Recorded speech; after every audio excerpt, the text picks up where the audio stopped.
এই বই নিতে পারেন।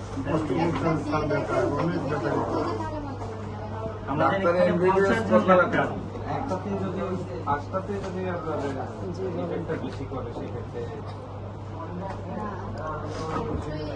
একটাতে তো আর ভালো হয়ে যাবে না, তাহলে 5টা বলতো না, তাই না? কিন্তু রোগী দিতে যাচ্ছে না, এই জন্য বলছি যে একটা দিয়ে রোগীর কন্ডিশনটা দেখেন, যদি সহ্য করতে পারে তো ভালো। দেওয়ার পরে যদি ভালো দেখা যায় দেবেন, দেওয়ার পরে যদি আমি কমফোর্টেবল না ওনার ক্ষতি হচ্ছে তাহলে দেবেন। বুঝতে পারছি, কিন্তু ধরেন প্রথমে আমি একটা দিলাম, দেওয়ার পরে রোগীর অবনতি হইলো, তাহলে আর দিবেন না। এই অবনতির মধ্যেই থাকবে নাকি অবনতিটা এটার মাধ্যমে কাটে উঠে এটা 15 দিনে থাকবে।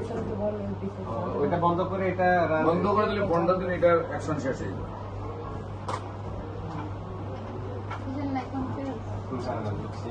ঠিক আছে, ওটা দেওয়ার পরে ওটা বন্ধ করবো আর এটা